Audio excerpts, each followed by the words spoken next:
We're here to figure out who is the meanest of them all. Let's not pretend history's polite. It's not here to make us feel good. It's messy. And it gets even messier when women start breaking rules they were never supposed to touch.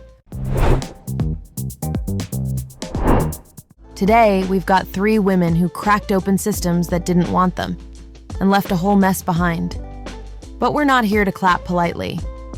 We're here to figure out who broke the rules hardest. Let's meet the contenders. Simone de Beauvoir, born 1908 in Paris, philosopher. Valentina Tereshkova, born 1937 in Central Russia, cosmonaut. Kathleen Hanna, born 1968 in Portland, Oregon, punk singer.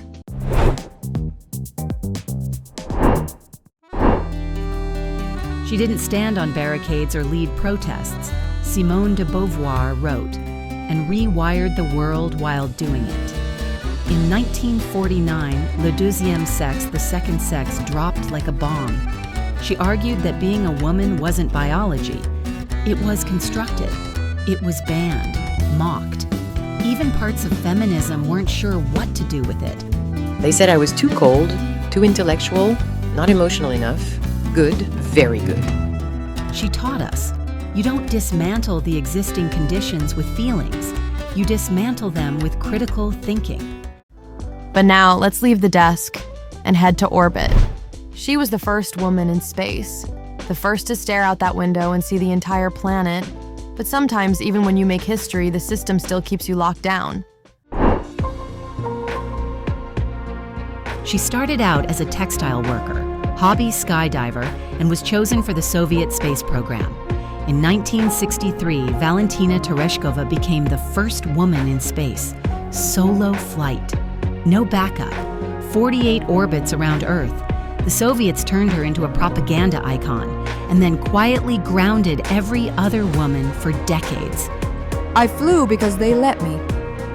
But up there, alone, it wasn't about propaganda anymore. That's right. That was her achievement, and no one could ever say she hadn't done it. Our third contender? She wasn't floating quietly. Not at all. She was screaming into a microphone. Into your face. In the late 80s, she was a college student making zines and performing spoken word.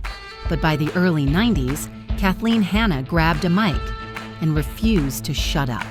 She turned punk into protest, yelling about assault, consent, control, rage, right into the face of a scene that didn't want to hear it. And they did. You want nice? Find someone else. I wasn't trying to make people comfortable. I wanted to make them listen.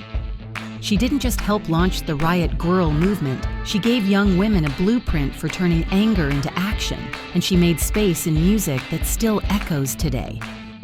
She didn't rewrite a book. She didn't launch into space. But Kathleen Hanna picked a fight with the culture itself, and she made sure everyone heard it. So far, so great. You've met the fighters. Now let's break them down, one category at a time. First, stakes. Where we find answers to the question, what was actually on the line? Let's see. Simone? She risked career, reputation, and being blacklisted, but not her life. So for stakes, that's 70%. What about Valentina? No backup, no margin for error. She risked her life every second up there. That's a stakes score of 80%.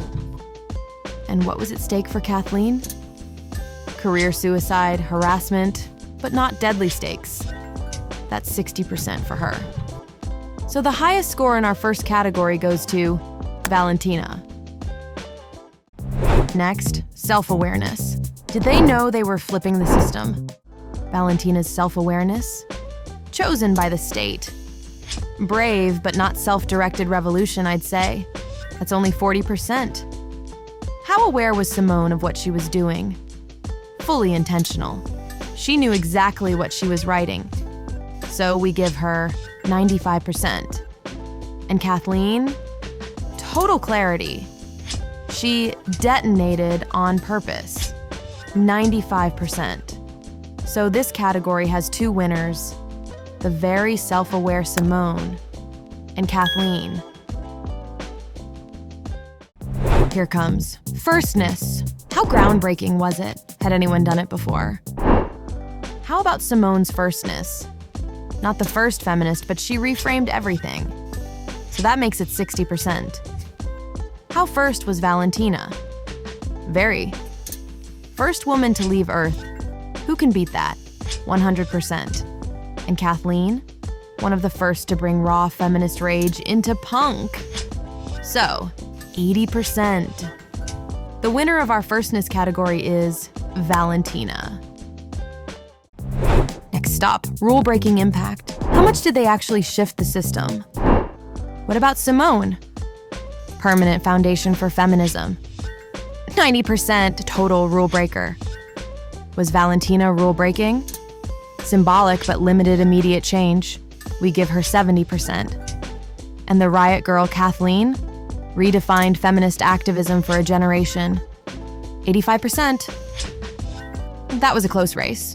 But the winner of our rule-breaking category is Simone. The category is pushback.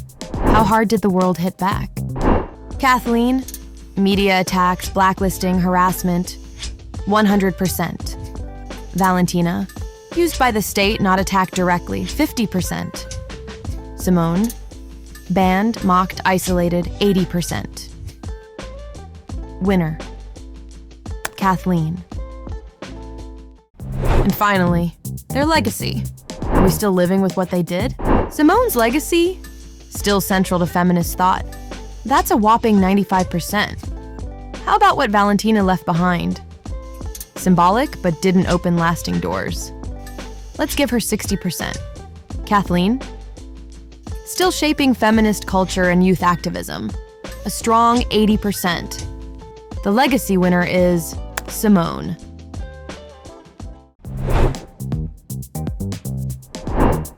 The gloves are off. The scores are in.